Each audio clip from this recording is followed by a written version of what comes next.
నమస్తే, నా పేరు Kalyan Dilip Sunkara. Welcome to common library. సోమవారం శివాలయానికి వెళ్తే అక్కడ కర్ణాటక ప్రాంతానికి సంబంధించిన బ్రాహ్మణులు ఉంటారు ఇక్కడ మా దగ్గర. అందులో కొంతమంది యువకులు వచ్చి, అన్న నిన్న మా ఫ్రెండ్స్ కొంతమంది కర్ణాటక బేదర్లో సాయి స్ఫూర్తి సంథింగ్ ఒక కాలేజీకి వెళ్తే ఒక 2 days ఈ ఇన్సిడెంట్లో సెట్ ఎగ్జామ్ రాయడానికి వెళ్తే కామన్ ఎంట్రన్స్ టెస్ట్ లాంటిది జంధ్యాలు తీపించి, మెల్ల వేసుకున్న జంధ్యం ఉంటాం కదా, జంధ్యాన్ని తీపించి డస్ట్బిన్లో పడేయమని చెప్పారంటన్నా. మొదాసిర్ అనే ఇన్విజిలేటర్ కాడి నుంచి ప్రిన్సిపల్ దాకా అందరూ కూడా దానికి అకౌంటబుల్ అంట. ఎందుకు ఈ రకంగా జరుగుతుంది అన్నప్పుడు 2 days 3 days బ్యాక్ మనకు వచ్చిన ఈమెయిల్స్లో కూడా అనురాగ్ కశ్యప్ అని కొన్ని విచక్షణారహితమైనటువంటి సీన్లు కూడినటువంటి వెబ్ సిరీస్లు తీస్తూ ఉంటారు ఆయన. దాన్ని ట్రెండ్ చేసేవాళ్ళు, దాన్ని అప్రిషియేట్ చేసేవాళ్ళు ఉంటారు. ఎందుకంటే మనిషికో బుద్ధి, జిహ్వానికో రుచి ఉంటుంది కాబట్టి ఎవరిని మనం ఇందులో క్రిటిసైజ్ చేయలేం. ప్రతి మనిషి వాళ్ళ ఏకాభిప్రాయం, వాళ్ళకి నచ్చినటువంటి జోనర్స్, వాళ్ళ సినిమాలు వాళ్ళు తీసుకోవచ్చు, చూడొచ్చు, అప్రిషియేట్ చేయొచ్చు. అయితే ఆ వ్యక్తి కూడా సోషల్ మీడియాలో ఏదో ఇన్స్టాగ్రామ్ పోస్ట్కి రెస్పాండ్ అవుతా బ్రాహ్మణుల మీద మూత్రం పోస్తాననేటువంటి స్థాయిలో అతను కోపంగా మాట్లాడడం, అతని మీద ఎఫ్ఐఆర్ నమోదవడం కూడా జరిగింది. నేను గతంలో ఒకసారి ఈస్ట్ గోదావరిలో ఒక పెళ్లిలో ఆ పెళ్లి అనే క్రతువుని జరిపించేటువంటి బ్రాహ్మణోత్తములు ఎవరైతే ఉంటారో అతన్ని ఎటగరిస్తూ వెక్కిరిస్తూ అతను టీజ్ చేసిన వ్యక్తులది కూడా తప్పు అని వీడియో పెట్టాను. ఆ వీడియోకి చూడనటువంటి వ్యక్తులు కూడా అంటే ఇక్కడ నేను కార్డ్స్లో పెడతాను. గత నుంచి నా స్టాండ్ ఒకటే, మనం జనరేషన్స్ తరబడి కొన్ని అభిప్రాయాల్ని పరిశీలించకుండా క్యారీ ఫార్వర్డ్ చేస్తాం. చాలా సింపుల్ లాంగ్వేజ్. ఎక్కడో ఏదో మేనమావుల దగ్గర, చుట్టాల దగ్గర, బంధువుల దగ్గర ఒక కులం గురించో, ఒక మతం గురించో, ఒక ప్రాంతం గురించో ఒక అభిప్రాయాన్ని వింటాం. వారికి ఎందుకు ఆ అభిప్రాయం ఏర్పడిందని మనకు తెలియదు. అది మంచి అభిప్రాయం అవ్వచ్చు, చెడు అభిప్రాయం అవ్వచ్చు. కానీ మన దాకా వచ్చేసరికి చదువుకున్న వాళ్ళు అయ్యి ఉంటాం, విద్వత్తు కలిగిన వాళ్ళు అయ్యి ఉంటాం, ఏదో ఒక మంచి ఉద్యోగంలో ఉన్న వాళ్ళు అయ్యి ఉంటాం. కానీ ఆ అభిప్రాయాలను క్యారీ ఫార్వర్డ్ చేస్తాం. ఎందుకు అలా క్యారీ ఫార్వర్డ్ చేస్తాం అంటే చాలా వరకు అలసత్వం, మనం వ్యక్తిగతంగా దాన్ని పరిశీలించి తెలుసుకునేటువంటి ప్రయత్నం చేయలేకపోవడం. అలా నేను చూసిన చాలామంది మిత్రులు కులాలు అనవసరం బ్రాహ్మణుల మీద అకారణమైన ద్వేషాన్ని చూపించడం నేను చూస్తూ ఉన్నాను. చాలాసార్లు కూర్చోబెట్టేవాడిని, ఎక్స్ప్లెయిన్ చేసేవాడిని. నీ అర్హత ఏంటని నన్ను అడిగితే మాత్రం నేను ఎప్పుడు నా వ్యక్తిగతమైన జీవితాన్ని, నా మతాన్ని, నా మత విశ్వాసాలని, నేను మతపరంగా ఆచరించేటువంటి ఏ విషయాల్ని కూడా ఎప్పుడు సోషల్ మీడియాలో సర్ఫేస్ చేయడానికి ఇష్టపడలా. కానీ ఇప్పుడు సందర్భం వచ్చింది కాబట్టి చెప్తున్నా. నేను కమ్సే కమ్ అంటే 2 వారాలకో 3 వారాలకు ఒకసారైనా, అంటే నెలకు ఆల్మోస్ట్ 1 నుంచి 2 సార్లు, సంవత్సరంలో 20 సార్లు పైనే నేను మహాసుదర్శన హోమాలు లాంటివి కానీ, శత రుద్రాభిషేకాలు లాంటివి కానీ, చండీ హోమాలు లాంటివి కానీ నేను 20 మంది బ్రాహ్మణులకు తగ్గకుండా నేను నిత్యం చేయించుకుంటూ ఉంటాను, వాటిల్లో పాల్గొంటూ ఉంటాను. నా సొంత స్వగృహం నందు నేను చేసుకుంటూ ఉంటాను. ఇక్కడ వీడియో కూడా పెడుతున్నది ఎందుకంటే బ్రాహ్మణులతో నా సాంగత్యం గురించి చెప్పడానికి. నేను పుట్టింది భీమవరంలో. మా వీధంతా కూడా, నాచువర్ సెంటర్లో మా వీధంతా కూడా, మా పక్కన ఉన్న యామజాల వారి వీధి కానీ మా వీధంతా కూడా కంప్లీట్గా మేము తప్ప అక్కడ కాపులు ఎవరు ఉండరు. అందరం కూడా బ్రాహ్మణులే. 1-2 కాపుల కుటుంబాలు ఉంటే మిగతా అన్నీ కూడా బ్రాహ్మణులే. సో నేను చిన్నతనం నుంచి మా అమ్మ ఒక డైరెక్షన్లో నేను బ్రాహ్మణ కాళ్ళకి దండం పెట్టడం కానీ, బ్రాహ్మణుల ద్వారా పూజలు చేయించుకోవడంలో కానీ, రకరకాల ఫ్యాక్టర్స్ నాకు అగ్రెసివ్ లెవెల్స్ రీత్యా కానీ, షార్ట్ టెంపర్ ఇష్యూస్లో కానీ మా మదర్ ఎప్పుడు కూడా నాకు ఆ పూజలు చేస్తూ ఉండేవారు. ఫస్ట్లో నాకు అది చిన్నప్పుడు తెలియని దానంలో కొంత ఇరిటేటింగ్గా అనిపించిన, మా అమ్మ ఇంటి కనపడ్డోళ్ళ గల కాళ్ళు దండం పెట్టమంటుంది, పొద్దున్నే శివాభిషేకం చేసుకోమంటుంది, లేదా రోజు ఇలా చేయమంటుంది అనుకున్నా. కానీ over a period of time అసలు అవన్నీ చేసుకుంటే నేను ఎలా ఉన్నా ఉంటాయి, లేకపోతే ఎలా ఉందో అనే భయం ఏర్పడింది నాకు. కాబట్టి బ్రాహ్మణులతో నా సాంగత్యం చాలా సుదీర్ఘమైంది. ఇప్పటిది కాదు, చాలా సుదీర్ఘమైంది. నీకు కుదిరితే నా ఓల్డ్ ఫొటోస్ కూడా పెడతాను. నేను బ్రాహ్మణదారి వ్యవస్థలో ఎవరైనా కమెంట్ చేసినప్పుడు మీకు వ్యక్తిగతంగా వచ్చినటువంటిది ఏంటి, మీరు ఏ కులానికి సంబంధించిన వాళ్ళని కావచ్చు, మా పూర్వీకులను ఎలా చేశారంట, పలానా వాళ్ళు చేశారంట, వాళ్ళు ఎవరు ఇప్పుడు ఉన్న బ్రాహ్మణులకు సంబంధించిన వాళ్ళు కాదు కదా. They might be the descendants of those people. ప్రతి మతంలో, ప్రతి కులంలో విపరీతమైన ధోరణి కలిగినటువంటి వ్యక్తులు లేకపోలేదు. కానీ వాళ్ళ యొక్క వ్యవహార శైలి బట్టి ఆయా మతాలకి, ఆయా కులాలకి ఆ నేపథ్యం మొత్తం అంటగట్టి చూడడం అనేటువంటిది వాళ్ళ గురించి ఏమి చెప్పదో అలా చూసే మన వ్యక్తిత్వ రాహిత్యాన్ని చూపెడుతుంది. కాబట్టి బ్రాహ్మణులు అనగానే ఏదో కులాధిపత్యాన్ని చూపెడతారనేటువంటి ఒక ప్రీకన్సీవ్డ్ నోషన్తో, అంటే అజంప్షన్తో, assumptions always kill the reality. మనం ఊహాజనితంగా ఊహించేసుకుని ఇది ఎలాగైతే అలాగొద్దాం, ఇది ఎలాగైతే అలా వద్దాం, పలానా కులం కట్టి ఎలా ఉంటారేమో, అలా జనరిక్గా ఏ కులస్తులకి అందరికీ ఒకే స్వభావాలు ఉండవండి. అది తప్పుడు ఆలోచన. పరమ పవిత్రమైనటువంటి యజ్ఞోపవేతాన్ని మెడలో వేసేటువంటిది ఆయా యువకుడికి తన బాధ్యతను గుర్తెరిగి వ్యవహరించడం కోసం మనస వచస కర్మేన, మనసులో కానీ వచస వాక్కు ద్వారా కానీ కర్మ చేత అంటే డీడ్ ద్వారా చేసే పనుల ద్వారా కానీ ఇంప్యూరిటీ వైపు వెళ్లకుండా దాన్ని ప్యూరిటీ ఆఫ్ థాట్స్ ద్వారా బిల్డ్ చేసుకోవడం కోసం యజ్ఞోపవేతాన్ని వేస్తూ ఆ వయసు అంటే బాల్యం నుంచి ఆ అబ్బాయి యవ్వన దశకు వచ్చేటప్పుడు ఆ హార్మోనల్ చేంజెస్ వల్ల కలిగేటువంటి ఆలోచనని నియంత్రించడం కోసం, అదుపులో ఉంచడం కోసం, భగవంతుడికి దగ్గరగా ఉంచడం కోసం, యజ్ఞ యాగాదులలో తను పార్టిసిపేట్ చేయడం కోసం నిత్యం కూడా గాయత్రి మంత్ర ఉపదేశం పొందిన తర్వాత ఆ గాయత్రి మంత్ర ఉపాసన చేయడం కోసం తన మైండ్ని, తన స్పిరిట్ని, తన మాటని అదుపులో ఉంచుకుని సమాజానికి మేలు కాంట్రిబ్యూట్ చేయడం కోసం, గుడ్ కాంట్రిబ్యూట్ చేయడం కోసం. ఇంకా దాని గురించి చెప్పుకుంటూ వెళ్తే యజ్ఞోపవీతానికి సంబంధించినటువంటి విలువని, ఆ జంధ్యానికి సంబంధించిన విలువని చెప్పుకుంటా పోతే ఒక 2 గంటల సమయం కూడా నాకు సరిపోదు, నాకు ఉన్న కొద్దిపాటి నాలెడ్జ్లో మాట్లాడడానికి. అదొక గుడ్ డీడ్ కోసం ఒక మనిషి వెళ్ళేస్తున్నారు కదా. జన్మతః అందరూ శూద్రులే, జన్మతః అందరూ అసలు మనిషి జన్మ ఎత్తేమంటేనే కర్మలు అనుసరించడానికి ఎత్తాం.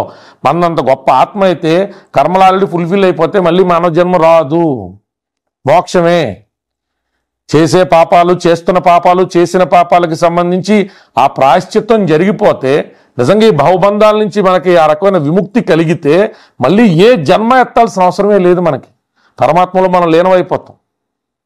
అవి కుదరకే ఇన్ని 100 జన్మలు, ఇన్ని 1000 జన్మలు, అది సెపరేట్ సబ్జెక్టు. కాబట్టి మనిషే పుట్టిన తర్వాత ఒక మతం ద్వారా వచ్చిన ఫైండింగ్తో బాబు నువ్వు ఇలా చక్కగా ఉండాలి, నువ్వు ఇలా పద్ధతిగా ఉండాలి, నువ్వు ఒక ఎగ్జాంపుల్ కింద ఉండాలి. ఈ జంఘ్యం అనేటువంటిది నీకు నిత్యం కూడా నీ బాధ్యతని నీకు విస్మరించకుండా సమాజంలో ఎన్నో రకాలైనటువంటి టెంప్టేషన్స్, డీవియేషన్స్, డైవర్షన్స్ ఉంటాయి. వాటికి లోను కాకుండా నీ యొక్క శ్రద్ధాభక్తులతో నీ బాధ్యతను విస్మరించకుండా నీకు జ్ఞప్తికి ఉండాలి అని ఆ జంధ్యాన్ని ఉపనయనం అనేటువంటి ఒక చక్కటి కార్యక్రమం ద్వారా వేస్తే పరీక్ష గది ఎందుకు అడ్డయిందండి? స్లిప్పులు కదా ఎతకాలి. ఆ ఎగ్జామ్ సెంటర్లో అది తీసి పాడేయాల్సినటువంటి అవసరం ఏంటండి? కాబట్టి తప్పు. బ్రాహ్మణుల మీద రకమైన ద్వేషాన్ని, ఒక వర్గం మొత్తం మీద రకమైన ద్వేషాన్ని కలిగి ఉండడం తప్పు. సమాజ హితం కోరుకునేవారు బ్రాహ్మణులు. మనకి ఏదైనా కష్టం ఉన్నదంటే మనోధైర్యాన్ని, పూజలు చేస్తే మంత్రాలు చింతకాయలు రాలితే తెలియదు నాన్న, కానీ చింతకాయలు రాలకపోయినా నీ ఆకలి నువ్వు కష్టపడి ఎలా సంపాదించుకోవాలి, అవరోధాలు లేకుండా నీ బతుకు నువ్వు ఎలా ఏడ్చాలనడానికి కావాల్సిన మనోధైర్యం చక్కటి బ్రాహ్మణుడు తన మంత్రోచ్చారణతో నీకు ఆ రకమైనటువంటి ఊరటని, నమ్మకాన్ని, భరోసాని ఖచ్చితంగా ఇస్తాడు.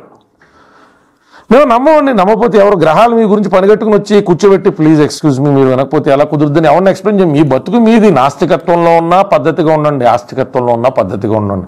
భగవంతుని నమ్మకపోయినా తోటి మనిషిని హాని చేయకండి, భగవంతుని నమ్మినా తోటి మనిషిని హాని చేయకండి. తోటి మనిషిని హాని చేస్తే మన భగవంతుని పూజించేస్తే ఏదో అద్భుతాలు జరిగిపోతాయని అనుకో.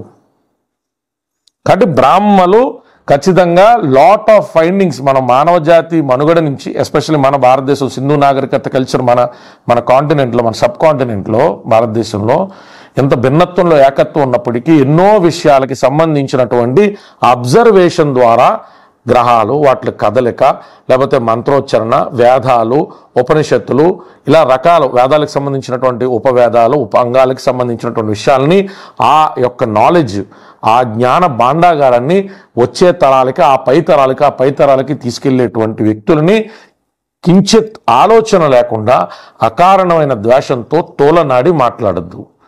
ఇది సమాజ శ్రేయస్సుకి మంచిది కాదు. నేను బ్రాహ్మణ కులంలో పుట్టల, కానీ బ్రాహ్మణులతో సుదీర్ఘమైనటువంటి సావాసం నాకు ఉంది. మా శనివారపు వీధిలో నా స్నేహితులకు కానీ, లేకపోతే అంజలవారి వీధిలో ఉన్నటువంటి నా మిత్రులకు కానీ, అక్కడ ఉన్నటువంటి వారి ద్వారా కానీ ఎన్నో పూజలు, ఎన్నో యజ్ఞాలు, నా జీవితంలో ఎన్నో టఫెస్ట్ ఫేజెస్ని నేను మోరల్గా సపోర్ట్తో నేను దాటడానికి నాకు ఉపయుక్తమైనవి. నేను ఎవరి మీద రుద్దట్లా. నేను అర్జెంటుగా మీరు ఆస్ట్రాలజీని కన్సల్ట్ చేసేసుకోండి, మీరు పూజలు చేసుకున్నాక నేను ఎవరిని ఏది ఎండార్స్ చేయను. సమాజంలో ఏ సబ్జెక్ట్ మీద అయితే డొల్లతనంతో కూడినటువంటి వ్యక్తులు సైతం పార్టిసిపేట్ చేసి అసలు నాలెడ్జ్లను డిబేట్ చేస్తారు, అలాంటి సబ్జెక్టుల జోలికి నేను వెళ్ళను. నేను ఎవరితో పడితే వాళ్ళతో డిబేట్ చేయాల్సిన అవసరం లేకుండా నా నమ్మకం ఇది. అంటే నాకు ఏంటి చెప్పడానికి అర్హతను అడుగుతారేమో అనే ఉద్దేశంలో గతంలో కూడా అడిగారు కట్ట బ్రాహ్మణుడు, నీకు ఏం తెలుసు బ్రాహ్మణుల గురించి అంటే నాకు చాలా తెలుసు కాబట్టి మాట్లాడతాం.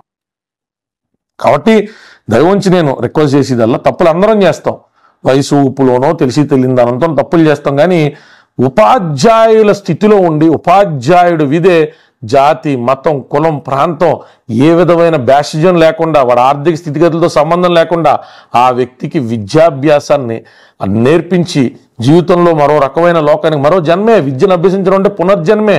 విద్య లేనివాడు వింత పశువు, విద్య ఉన్నవాడు కూడా పశువులా ప్రవర్తింతే, విద్యనిచ్చేవాడు కూడా పశువులా ప్రవర్తింతే చాలా తప్పు. కాబట్టి అట్లాంటి ఆలోచనలో పాఠశాలలో చదువుకునే చోట, చదువుకునే సెంటర్లో జరగడం హేయమైన చర్య. అందరూ దీన్ని ముక్త కంఠంతో ప్రాంతాలకు అతీతంగా, కులాలకు అతీతంగా ఆ యజ్ఞోపవేతాలు, ఆ యువకులు ఎగ్జామ్ రాయడానికి వెళ్ళినటువంటి వాళ్ళు ఒకరు కాదు, ఇద్దరు కాదు, 10 సంఖ్యలు అందరూ నువ్వు డస్ట్బిన్లో అన్నాడు. ఏం ఉన్మాదం అది, ఏం దాష్టికం అది. కాబట్టి దయవుంచి నా రిక్వెస్ట్ అల్లా, సమాజంలో ఎవరైనా వారి విశ్వాసాలతో ఏదన్నా నమ్మి నడుస్తున్నప్పుడు మీకు నచ్చపోతే మౌనంగా వెళ్ళడమే మీకున్న విధి తప్ప, మనకు నోరుంది, మనం ఏదైనా మాడగలుగుతాం, freedom of speech is not absolute. నేను కూడా ఎవరో కమెంట్లో సుప్రీంకోర్టును అనకూడదు. ఫ్రీడమ్ ఆఫ్ స్పీచ్లో ఏది ఎలా మాట్లాడాలి, ఏ డెకోరం దెబ్బతీయకూడదు. మన జడ్జిలు ఎంతమంది కరప్ట్ అని మనకు తెలుసు, ఎంతమంది బయటపడ్డారు. కాబట్టి జనరలైజ్ చేసేసి మొత్తం వ్యవస్థని కించపరుచుకుంటే ఎవరికి నష్టం? మనకే నష్టం. మనల్ని కాపాడే వ్యవస్థల్ని సగం నాలెడ్జ్తో మనం కించపరుచుకుంటే మనకే నష్టం. నేను చెప్పిన పాయింట్ కూడా ఏదన్నా కండిషన్స్ ఉంటాయి. అందరూ గుడ్డ అంటే గుడ్డో గాడిది గుడ్డో, ఆ విషయాలన్నీ డిస్కస్ చేసుకునే ప్లేస్ అయితే మీడియా ముందు కాదు, డిస్కస్ చేసుకునే ప్లేస్ అయితే కాదు. పార్లమెంట్లో ఏదైనా నిర్ణయం తీసుకోండి, జడ్జెస్కి ఏదైనా బోర్డు పెట్టండి, జడ్జెస్ని కూడా అకౌంటబుల్ చేయండి, ఇంకో రకంగా చేయండి, ఆర్టికల్ ఏదైనా దాన్ని సవరణ చేయాలి చేసుకోండి. అంటే అవి చేయాల్సిన పద్ధతులు బహిర్గతం చేసి చర్చ ద్వారా ఆ యొక్క ఉన్నత స్థితిలో ఉంచాల్సిన విషయాలు తగ్గించడానికి కాదు. ఎవరో ఏదన్నా మాడచ్చు, 30 ఏళ్ళు పడుతుంది మాకు వెళ్ళి అంటే 30 ఏళ్ళు ఏ కేసు పడుతుంది తీసుకొచ్చి చూపించండి, ఏ కండిషన్లో పట్టింది, దానికి పర్టికులర్ రీజన్ ఉంటుంది. అంటే అది నేను మళ్ళీ మాట్లాడతాను. వక్ఫ్కి యోజర్బాయికి ఎలా అడుగుతారు, లేకపోతే ఇంకోటి ఏదో మాట్లాడుతూ ఉన్నారు. రామ జన్మభూమి విషయంలో ఆధారాలు పట్టరండి అన్నది ఇరుపక్షాలు పేపర్లు సబ్మిట్ చేశారు, ఇరుపక్షాలు డాక్యుమెంట్ సబ్మిట్ చేశారు. 1048 పేజీలు చదివిన వాళ్ళు ఎవరన్నా ఉన్నారా?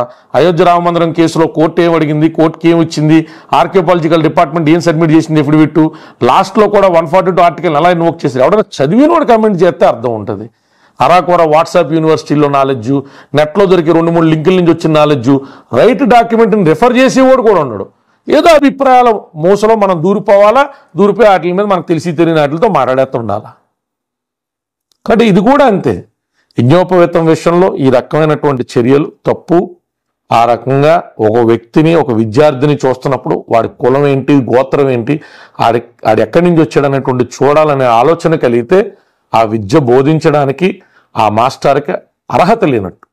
కాబట్టి వాళ్ళ మీద యాక్షన్ అయితే తీసుకున్నారు, కానీ ఈ పదే పునరావృతం అవుతూ ఉన్నాయి. కాబట్టి నేను కూడా సందర్భోచితంగా వీటి గురించి మాట్లాడాల్సి వస్తుంది. సర్వే జన సుఖినో భవంతు. జై భీమ్, జై భారత్.